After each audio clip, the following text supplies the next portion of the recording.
2017년 11월 대구 중구에 있는 상점 앞 도로에서 홀로 귀가하고 있었던 20대 여성을 40대 남성이 둔기로 폭행하고 휴대전화와 가방 등을 뺏으려다 붙잡히면서 이 사건은 시작이 됐습니다. 당시 범인의 모습은 근처 CCTV에 포착이 됐는데요.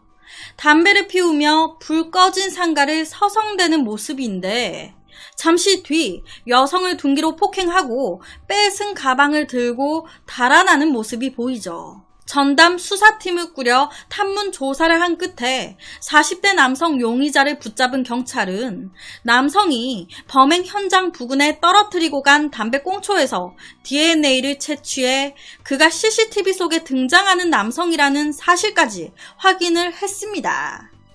그런데 이 담배꽁초 속 DNA는 이 강도 사건 말고도 남성이 13년 전 저지른 또 다른 범행을 밝혀내는데 결정적 증거가 됐는데요. 13년 전 이 영상 속의 이 남자는 과연 무슨 일을 벌였던 걸까?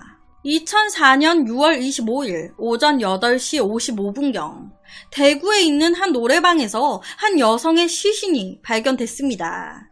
이 여성을 죽인 범인이 이 40대 남자 김 씨였던 거예요. 2004년 이 노래방 여성을 죽일 때 그때 이 김 씨의 나이는 30대였습니다. 술값으로 여주인에게 시비를 텄고 이 범인이 성폭행을 시도하는 과정에서 살해한 거예요. 솔직히요, 이 사망한 피해자가 노래방 여주인도 아니에요. 친척이 운영하는 노래방에서 잠시 카운터를 대신 봐주고 있었던 여성이었습니다. 그 여성을 성폭행 시도하려고 하는데 저항하니까 살해하고 그 시신까지 훼손한 거예요. 이 사건 현장에서 중요한 증거인 담배꽁초가 또 나왔었습니다. 그래서 경찰이 바로 DNA 검사를 했어요. 그런데 이때는요, DNA 유전자법이 통과가 안 됐을 때였대요. 2010년도부터 유전자법이 이제 통과됐었다고 하더라고요. 그러니까 13년 전 이 살인사건 때에도 중요한 증거인 담배꽁초 DNA가 나왔지만 대조해볼 사람이 없었기 때문에 13년 동안이나 미제 사건으로 남아 있었던 거예요. 이렇다 할 증거가 없어서 당시에는 장기 미제 사건으로 남았던 노래방 여주인 살인사건. 그런데 2017년도에 발생한 이 강도 사건에서 찾게 된 담배꽁초. 이 담배꽁초의 DNA 때문에 이 장기 미제 사건이 풀린 거예요. 범인을 찾은 거죠. 이제 잡기만 하면 돼. 그런데 여기서 의아한 일이 발생합니다. 이 사건을 담당했던 한 형사분이 갑자기 수사하다가 이 사건에서 쓱 빠진 거예요. 보통은 한 형사분이 사건을 담당하게 되면 그 사건이 해결될 때까지 쭉 함께 하는 게 맞는데 반대로 손을 떼게 된 형사분이 한 분 계셨던 거예요. 이 형사분이 처음에 말씀드렸던 2017년도에 일어났던 20대 여성 강도 사건을 조사하고 있었는데 이 형사분이 누구였냐? 바로 13년 전 노래방 주인 살인사건의 피해자, 이 노래방 여주인 그 피해 여성의 아들이었던 거예요.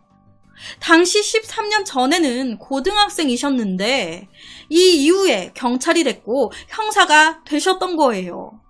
형사가 돼서 우연히 강도살인 미수 사건의 담당 경찰이 됐는데 알고 보니 그 사건의 용의자가 13년 전 내 어머니를 살해한 범인이었던 겁니다. 와, 정말 대박이지 않나요? 한 형사분이 강도 사건을 담당하게 됐는데 그 범인이 알고 봤더니 13년 전 내 어머니를 죽인 범인이었던 피해자의 아들이 범인을 잡는 상황이 된 거죠. 여기서 또 하나 의아한 게 그렇다면 이 형사분이 그 누구보다 더 앞장서서 열심히 범인을 잡지 않을까? 김 씨를 체포하지 않을까? 누구보다 더 적극적으로 수사에 임할 것 같은데 왜 이 아들을 수사에서 배제시킨 걸까?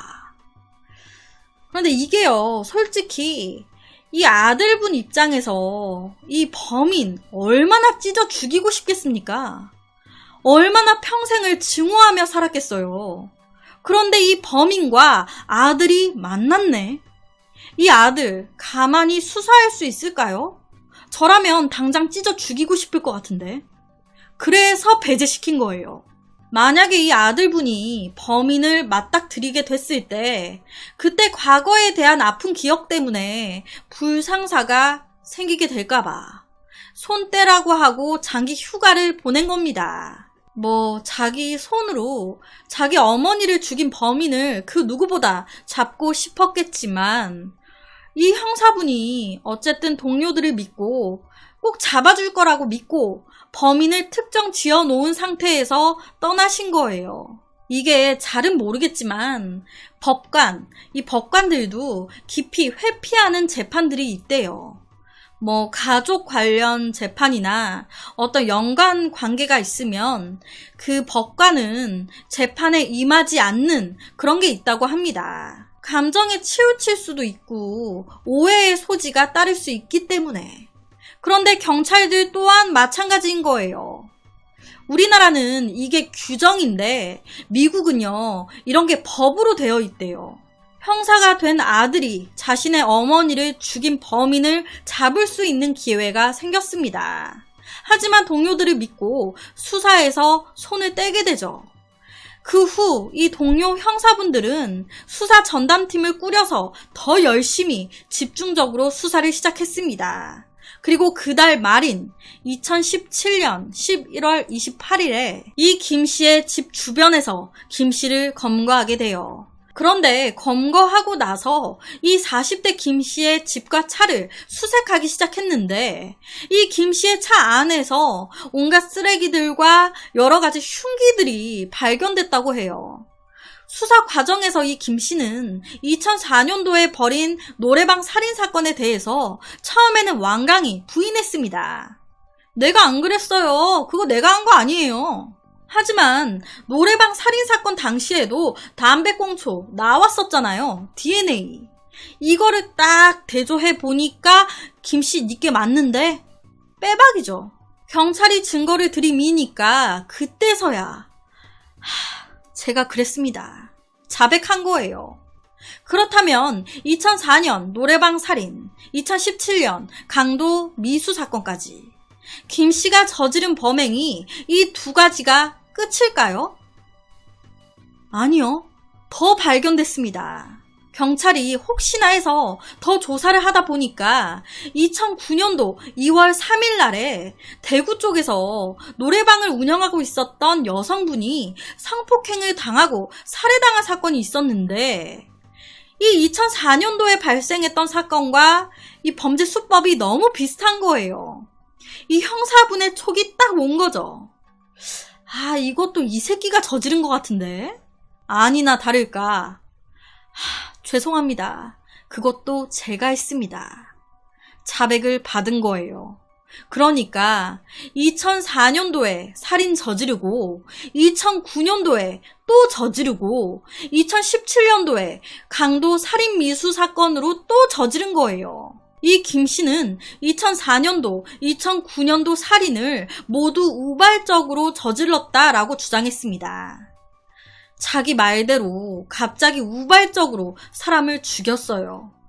그러면 보통은 당황해서 바로 그 자리를 도망가거나 신고하거나 할 것 같지 않나요? 그런데 이 김 씨는 2009년 대구 노래방 여주인을 죽인 뒤에 도망가기는커녕 범행 현장인 노래방 간판 불 다 끄고요. 계단 불 다 꺼요. 마치 영업이 끝난 듯 보이게끔 만들었습니다. 그리고 여성의 핸드폰에 달려있었던 귀금속까지 훔쳐서 본인이 운영하고 있었던 가게로 돌아갑니다. 그리고는 혈흔이 고스란히 묻어있었던 그 옷을 그대로 입고 장사를 해요. 2004년도 살인 또한 시신 훼손까지 했습니다. 정말 우발적인 범행이 맞는 걸까요? 자신의 모든 범행이 밝혀진 후 이 김 씨는요, 유치장에서 이제 극단적인 선택까지 합니다.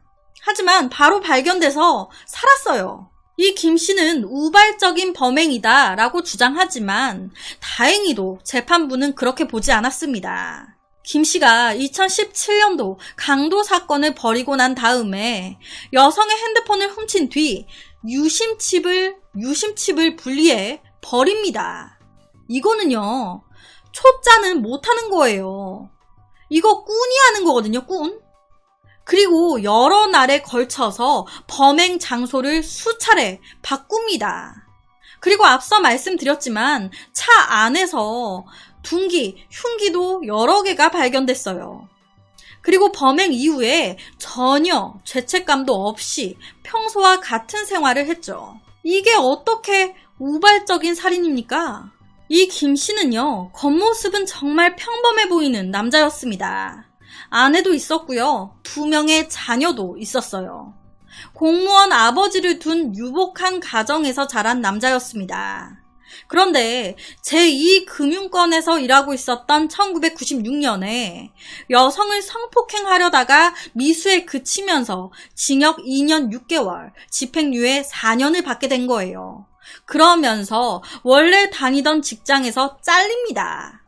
그 이후에 식당이라든지 호프라든지 노래방이라든지 여러 자영업을 전전하면서 사업을 시작했는데 다 망하는 거예요. 그러다 보니 점점 돈에 쪼달리기 시작한 거죠. 그리고 2010년 아예 모든 걸 정리하고 일용직 노동자로 일을 하고 있었는데 2017년도에 강도 범죄를 저지르고 잡혔을 때 그때 김 씨는 그냥 무직이었습니다. 1심 재판에서 검사는 2번의 살인, 1건의 강도살인 미수를 저질렀다. 재범의 가능성이 높다라고 해서 사형을 구형했습니다. 하지만 법원은 사형 선고 양형 조건을 충족하지 않는다. 교화 가능성이 있다. 새 사람이 될 가능성이 있다라고 본 거예요. 그래서 1심에서 무기징역이 선고됩니다. 그 후에 항소심에서는 영원히 사회와 격리시켜 속죄하며 살아가게 하는 게 오히려 사형을 선고하는 것보다 더 타당하다라고 이제 해서 사형보다 무기징역이 더 이 사람에게 고문이 될 것 같다. 이런 식으로 얘기한 거예요. 그래서 결국 무기징역이 확정됐습니다. 13년 전 어머니를 살해한 범인을 형사가 된 아들이 끄집어내 잡게 된 사건. 장기 미제 사건이었던 게 풀리고 범인이 잡혀서 정말 다행인 것 같습니다. 이 아들분의 그나마 한이 조금이나마 풀렸기를. 정말 하늘의 심판이지 않았나. 그래서 오늘은 무기징역을 선고받은 한 살인마에 대한 이야기를 가지고 왔습니다.